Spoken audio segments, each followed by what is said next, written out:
Hello everyone, welcome back to Urdu online solution. कैसे आप लोग हो? तो ये वीडियो आपके लिए बहुत ज़्यादा खास है। जो क्लास 12th में पढ़ने वाले हैं उनके लिए ये वीडियो बहुत ज़्यादा इंपॉर्टेंट होने वाली है।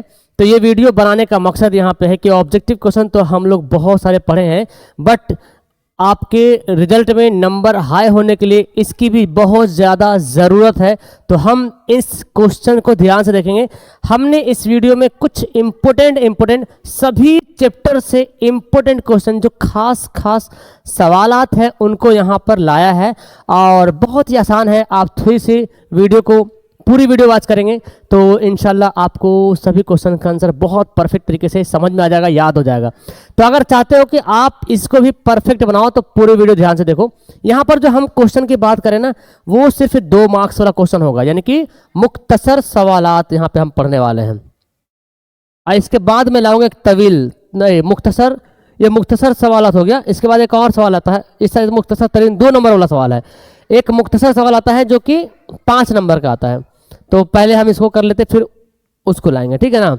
चलिए, तो हमने यहाँ पर कुछ इंपोर्टेंट क्वेश्चन को अरेंज किया है। तो 1 बाय 1 करके मैं पढ़ूंगा और आपको मैं समझाते चला जाऊंगा। बाकी इसमें कुछ करना नहीं है। जिस तरह से आपने ऑब्जेक्टिव पढ़ा है ना, सेम उसी प्रकार का यहाँ पर भी देखने को मिल जाएगा। चलिए, तो हम यहाँ पे पढ़ के समझाएंगे। आप वीडियो चाहे तो फास्ट भी वीडियो कर सकते हो ताकि जल्दी समझ में आ जाए आपको। पहला क्वेश्चन है, आग, हवा, पानी और खाक में सबसे कमतर किसको समझा जाता है? तो आपको आंसर लिखना है, आग, हवा, पानी और खाक में सबसे कमतर मिट्टी को समझा जाता है। ओके, मिट्टी के साथ दुनिया क्या सलूक करती है? ये मखलूक के पाँव से रौंदी जाती है, या बोल सकते हैं मिट्टी के साथ दुनिया ये सलूक करती है कि अपने पाँव से रौंद देती है। ओके, इसको आप ऐसे भी लिख सकते हैं। 3 नंबर सवाल है, सैयद सलमान नदवी कितने ज़ुबानों के माहिर थे? तो 4 ज़बानों के माहिर थे वो, अरबी, फारसी, उर्दू और अंग्रेजी। कुलई किस ज़बान का लफ्ज़ है और उसके माने क्या होता है? ये जो है कुलई जो अरबी ज़बान का लफ्ज़ है और उसका माना जो है अंगार। क्या होता माना? अंगार होता माना। नेक्स्ट है, पूरब और पश्चिम की ज़बानों से कौन से ज़बाने मुसन्निफ मुराद लेता है? देखो, यूरोप है। यूरोप की ज़बानों से मुसन्निफ मुराद अरबी ज़बान है। यूरोप में अरबी ज़बान मतलब ये ले रहा, उसको मुराद मान रहा। और पश्चिम से मुराद हो अंग्रेजी ज़बान, है ना। पश्चिमी से अंग्रेजी ज़बान और यूरोपीय जो है, यूरोप से, है ना, यूरोप में पूरब है। पूरब से मगरबी ज़बान, यानी पूरब से अरबी ज़बान और पश्चिम से अंग्रेजी ज़बान। कुलई खोलना और कुलई फेरना में क्या अंतर है? फ़र्क क्या है? कुलई खोलना का मतलब होता है किसी के ऐब को जाहिर करना, और कुलई फेरना मतलब होता है किसी के माना है, यहाँ पे गलती लिखा हुआ है ना, के माना किसी के ऐब को छिपाना। दोनों का डिफरेंट अलग अलग माना, अलग अलग है। नेक्स्ट देखिए 7वां नंबर क्वेश्चन, क्या इंशाइया निगार का मकसद जिद्दत तराजी है?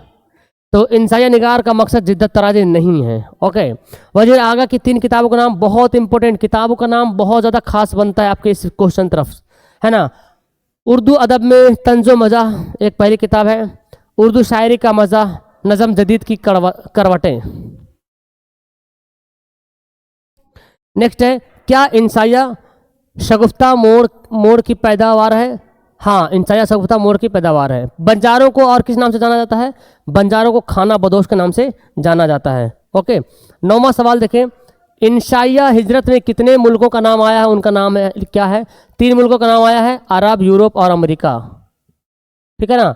मगरिब को किसकी अलामत कहा जाता है? मगरिब को गुलामी की अलामत कहा जाता है। जो मगरिब है ना, मगरिब मतलब हाँ गुलामी की अलामत बोला गया मगरिब को। नेक्स्ट पढ़ते हैं, इसके बाद 10वां इधर होगा। चलिए अगला क्वेश्चन पढ़ते हैं, ध्यान से देखें। इसको कॉपी में लिख लीजिए, जो आपके लिए जो याद नहीं है ना उसको कॉपी में लिख लीजिए, बहुत बेहतर होगा, अच्छा होगा। कॉपी में लिखोगे तो ज़्यादा अच्छे तरीके से याद हो जाएगा। इंसान की आखिरी हिजरत कौन सी है? इंसान की आखिरी हिजरत मौत है। बागो बहार कहाँ लिखी गई? बागो बहार फोर्ट विलियम में लिखी गई। ये आपको लाइन से आंसर देना है, ज़्यादा अच्छा रहेगा। बागो बहार पर मुसन्निफ को कितने रुपये का इनाम मिला था? 500 रुपये का इनाम मिला था। आपको पूरा लिखना है, यहाँ पे थोड़ा शॉर्ट हो गया, आप पूरा लिखिएगा, बागो बहार पर मुसन्निफ को 500 रुपये का इनाम मिला था। तो पूरा आंसर दीजिएगा ना तो ज़्यादा अच्छा रहेगा। बागो बहार में कितने दरवेशों के वाक़यात को बयान किया गया है? 4 दरवेशों के वाक़यात को बयान किया गया है। अंधे फकीर का ताल्लुक किस मुल्क से था? अंधे फकीर का ताल्लुक हिंदुस्तान से था। किसकी ख्वाहिश पर मीर अमन ने बागो बहार जैसी किताब लिखी? जॉन गिलक्रिस्ट की ख्वाहिश पर मीर अमन ने बागो बहार की किताब लिखी। जो ऑब्जेक्टिव है ना उसी को बस इसमें बना चेंज कर दिया गया। ये 2 नंबर वाला क्वेश्चन है। टूबा टेक सिंह किसका शय का नाम है? टूबा टेक सिंह जो है एक गांव का नाम है। टूबा टेक सिंह की मौत किस जगह हुई? तो जमीन के उस टुकड़े पर जिसका कोई नाम नहीं था, हिंदुस्तान पाकिस्तान था ही नहीं, मतलब मेन बॉर्डर पे, मेन लैंड पे। कैंसर का मर्ज किसके सारे बदन पर फैल गए? कैंसर का मर्ज अमू के सारे बदन पर फैल गए थे। अमू ने अपने बेटे से क्या मुराद किया? मौत के बाद कांधे देने के लिए, कि हम मर जाएंगे, तुम जहाँ भी काम करो, जहाँ भी रहो, जहाँ भी कमाओ, लेकिन जब मेरी मौत हो जाए तो कांधा जरूर देना। यही प्रॉमिस किया था उन्होंने। रवि कौन था? रवि रंजन अजीज अहमद के पुराने जर्नलिस्ट दोस्त थे। रवि रंजन कौन थे? सेम क्वेश्चन है भाई, आंसर सेम हो गया। चलिए कोई बात नहीं। सलाम बिन रज़ाक को किस साल साहित्य अकादमी इनाम मिला था? तो 2004 में उन्हें साहित्य अकादमी का नाम नवाजा गया। सलाम बिन रज़ाक के 3 अफसानों का नाम बताइए। इधर होगा। सलाम बिन रज़ाक के 3 अफसानों का नाम है, यहाँ पे देखिए। इब्राहिम सक्का, तो एक तो हमारा चैप्टर में दिया हुआ इब्राहिम सक्का, और फिर तीसरा है नंगी दोपहर का सिपाही शिकस्ता बुतों के दरमियान। ठीक है ना, ये क्वेश्चन याद कीजिएगा। किताब का नाम बहुत ज़्यादा इंपॉर्टेंट, बाकी तो याद किए ही आप लोग हैं। किन 2 ज़बानों के अदब से सलाम बिन रज़ाक का अदबी ताल्लुक था? हिंदी और मराठी से। ठीक है ना, मराठी, ये मैं कन्फ्यूज हो रहा हूँ। हिंदी और उर्दू ना, मराठी यहाँ पे नहीं होना चाहिए, ये मिस्टेक है यहाँ पे। हिंदी और उर्दू होना चाहिए। कमेंट कीजिएगा तो आप लोग। मेरे को तो लग रहा है हिंदी उर्दू होना चाहिए। सलाम बिन रज़ाक का 2 ज़बानों से ताल्लुक था, हिंदी उर्दू। यहाँ पे शायद मिस्टेक लग रहा है मेरे को, शायद। मैं ऐसा है, मैं इसको कमेंट बॉक्स में मैं कंफर्म कर दूंगा। 25 नंबर क्वेश्चन, ठीक है। मौलाना आज़ाद के 3 अखबारात का नाम देखिए। लिसानुल सिद्क, अल बिलाग, अल हिलाल। गुब्बारे खातिर के खुतूत किस जेल से लिखे गए थे? गुब्बारे खातिर के खुतूत किला अहमदनगर की जेल से लिखे गए थे। गुफ्तगू नज़म के शायर ने किसके नाम किया? गुफ्तगू नज़म के शायर ने हिंदू पाक दोस्ती के नाम से जो है ये लिखा है। तर्श आबरू खमदार से आप क्या समझते हैं? तर्श आबरू खमदार से मुराद है तीखी नज़रें। ये इस्तेमाल किया गया है शायद कोई नज़म में। देखिए, किस तोहफा और सौगात की बात इस नज़म में की गई है ना? दर्द और प्यार की बात की गई है। अरे वही मिस वाला है क्या? मेरा सफ़र कैसा है? हैयत क्या है? आज़ाद नज़म। मेरा सफ़र जो नज़म है ना वो आज़ाद नज़म है। उधर का है। अली सरदार जाफरी की पैदाइश कहाँ हुई थी? अली सरदार जाफरी की पैदाइश उत्तर प्रदेश के बलरामपुर में हुई थी। ये ऑब्जेक्टिव सवाल बनता है। अली सरदार जाफरी को ज्ञानपीठ अवार्ड कब मिला था? 1997 में इनको ज्ञानपीठ का अवार्ड मिला था। अली सरदार जाफरी की 2 तनकीदी किताब का नाम बताइए। तो तरक्की पसंद अदब और इकबाल सनाशी। किस फारसी शायर से मुतासिर होकर मेरा सफ़र नज़म लिखी गई है? तो अल्लामा इकबाल से मुतासिर हुआ था, है ना, तब जाके अली सरदार जाफरी ने मेरा सफ़र लिखा था। खेती, क्या खेती एक पाबंद नज़म है? नहीं, खेती पाबंद नज़म नहीं है। क्या वक्त, खेती आज़ाद नज़म है। क्या वक्त नज़म खेती का मरकज़ी किरदार है? हाँ, नज़म खेती का मरकज़ी किरदार वक्त है। ओके, चलो भाई, तो कुछ क्वेश्चंस को ध्यान से देख लीजिए, इतना काफ़ी मेरे ख्याल से। बाकी और भी क्वेश्चन आप देख सकते हो, बट कम से कम इतना तो देख लीजिए, है ना। अकबर इलाहाबादी किस तरह के शायर थे? तो ये जो है एक ज़रीफ, है ना, ज़रीफ़ाना होगा, ज़रीफ़ाना शायर थे। ज़रीफ़ाना शायर थे। नज़म बर्क कलेसा के शायर कौन थे? नज़म बर्क कलेसा के शायर का नाम अकबर इलाहाबादी। दौलत इज्जत तो ईमान, शायर किसके कदमों पर निशार करना चाहता है? मिस के बारे में बोलता है ना, कलेसा के मिस पर शायर दौलत इज्जत ईमान निशार करना चाहता है। शायर के लफ्ज़ माने क्या होता है? मुतशायर के लफ्ज़ माने होता है बनावटी शायर, है ना, बनावटी शायर। नज़म, गज़ल, शेर किसी और का हो और बोल कोई और रहा हो, उसको बोलते हैं बनावटी शायर। अरे बाबा, ऐसे क्यों हो रहा तुम? चले, ये देखिए, धनबाद और झरिया किस बुनियाद पर मुतशायर जाता रहता है? चापलूसी की बुनियाद पर। ये चैप्टर में दिया हुआ है। धनबाद और झरिया जाता हूँ उसमें दिया हुआ है। यूजिन्तो मुंताले किस सदी के शायर है? तो ये 20वीं सदी के शायर है। ओके,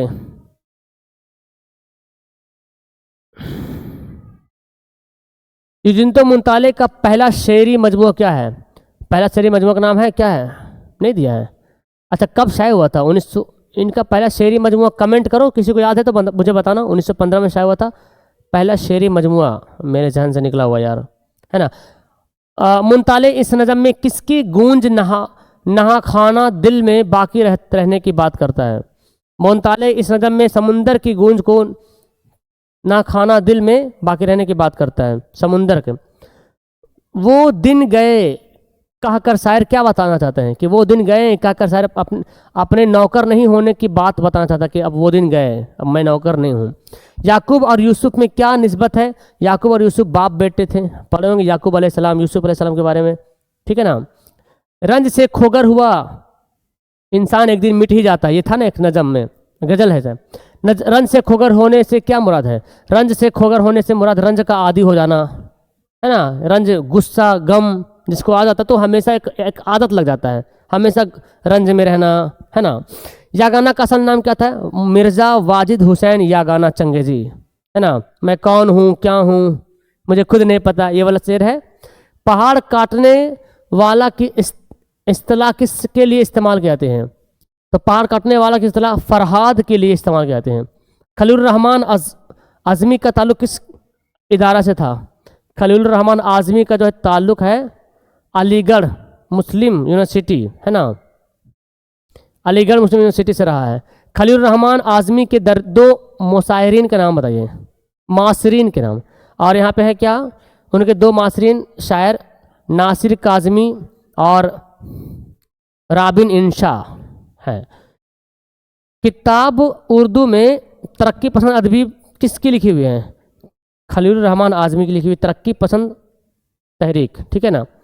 मरसिया की तमहीद को क्या कहते हैं? मरसिया की तमहीद को चेहरा कहते हैं। उर्दू के पहले मरसिया निगार का नाम क्या है? नौसरहार। नौसरहार, पहले मरसिया नौसरहार, ठीक है। उर्दू के पहले मरसिया का नाम क्या है? फिर से आ गया नौसरहार, डबल डबल आ गया, हाँ नहीं ठीक है। नेक्स्ट है बधू क्या है? बुद्धू कैसा मिस्त्री था? अच्छा, बुद्धू है। बुद्धू शरीफ और मेहनती मिस्त्री था। एहसान दानिश ने किस यूनिवर्सिटी में मजदूर काम करते थे? एहसान दानिश जो है लाहौर यूनिवर्सिटी में मजदूर में काम करते थे, लाहौर यूनिवर्सिटी में। सौदागर ने बादशाह के साथ क्या सलूक किया? सौदागर ने बादशाह को धोखेबाजी का सलूक किया। क्वारंटीन अफसाना में किसका वबा का जिक्र है? एक प्लेग बीमारी का जिक्र है। वबा मतलब बीमारी, है ना। क्वारंटीन में एक प्लेग का जिक्र है। बेदी के पहले अफसानी मजमूए का नाम क्या है? दाना बादाम, पढ़े होंगे। जेपी किस रहनुमा की राह पर चलने की तलकीन करते थे? तो गांधी जी के राह पर चलने की तलकीन, मतलब बताते थे गांधी जी की राह पर चलो। क्वांटिटी क्वालिटी में बदल जाती है, किसने कहा? तो ये कॉल मार्कस की है, मार्कस की कहल की क्वांटिटी क्वालिटी में बदल जाता है। जिंदानी से क्या मुराद है? जिंदानी से मुराद है जेल।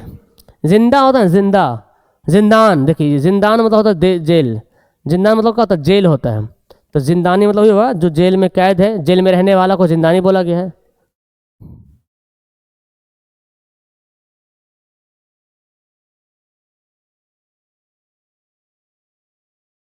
चलो नेक्स्ट पढ़ते हैं। जोश की 5 तसानीफ का नाम बताइए। पांचों बताना पड़ेगा।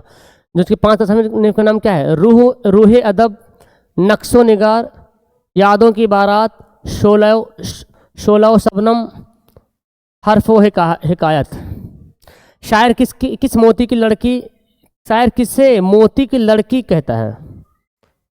फुलझड़ी फुलझड़ी को कहता है मोती की लड़की।